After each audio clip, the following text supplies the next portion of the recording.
I didn't plan to make a video today, but I found something very interesting. Since I'm a big fan of NASA, I like to watch many of their videos. Today I was watching this old footage from the Challenger mission. I was thinking I need to stop spreading this flat earth bullshit because maybe NASA is legit and maybe all their missions are real.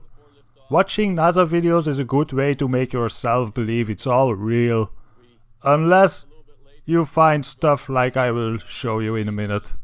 Maybe other people found this already, I'm not sure, but I am sure that I never saw this before.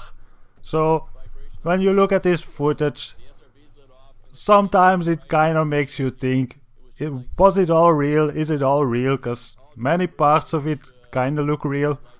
Like the part where you see all the people watching the rocket, like this part. It's kinda hard to fake it and it kinda looks very real, so the rocket probably was real. But then, well, just let's keep watching, it will show up in a minute. This video was uploaded by the International Astronautical Federation. And like a good reporter or a good journalist, I check my sources and this is what Wikipedia told me. It's an international space advocacy organization based in Paris and founded in 1951 as a non-governmental organization. But it's full of governmental people. But that doesn't matter.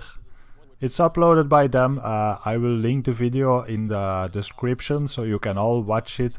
And maybe you can put some comments on the original video, but please be polite. Making sure everything is running properly. The next scene you'll see from the cockpit is when the solid rocket boosters departed, and that was really a bright flash. And after that, this is all showing the rocket from the Earth going to space. This is the real part because it is real.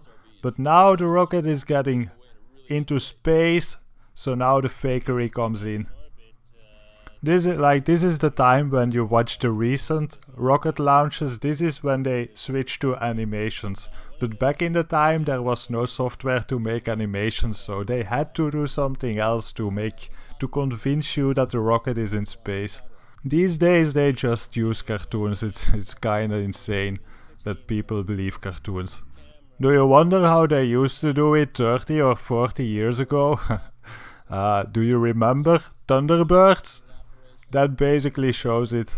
It's just a bunch of tiny models in a dark room with some special effects. But at least Thunderbirds did a decent job, because in Thunderbirds you never saw a guy in the background showing up. So this video is an astronaut explaining the mission. It's not like practice footage or anything. Watch closely. That was basically our arrangement. Dan sat in the pilot's seat during this operation, sort of monitoring the motion of the vehicle, making sure that it was steady and that there were very few vibrations of any sort. Here's a picture of the INSAT actually being deployed from the spacecraft. You can see that the deploy went very smoothly. At the moment of deploy... Did you see it? In the background? There was a guy in the background, man. I'm not kidding you. You can't deny that that's someone in the background. There's a guy moving in the background. Here, watch it again. Watch it closely. I looked up, or I tried to look up the size of this rocket. I found this picture. You can see it's massive.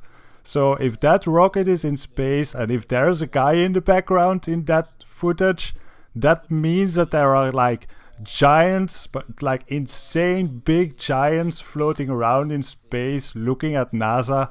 That's probably why they don't dare to go back to the moon and why they hide so much stuff. Space is full of giants. Well, NASA, this video was a lot of fun to watch. There's a lot of weird things in this. Let's keep watching a bit more of this. About a minute 20 seconds after deployment, you can see some of the jets on the spacecraft. Here you can see how they switch on the light of the Earth. It's kind of funny, isn't it? How do you explain all this shit? But at least you can see that the Earth is a ball. At least they are not hiding the shape of the Earth, or maybe is it a fisheye lens? Oh, the satellites start to spin for the video. Well, at least we see it's a ball, you know. It's even more a ball when it goes down. And it doesn't look like it's in outer space, it looks like high altitude at most. These old videos are a lot of fun to watch. Anyway, I showed you what I wanted to show you. Thank you for watching my video again. And by the way, I found a cool place where I can buy helium. So I'm not gonna launch a balloon or anything, but I have a pretty amazing idea in my head that I want to try for a long time already. I think I will have a video soon with my little helium project. I hope I can do it. More about that soon. Thanks for watching. Bye bye.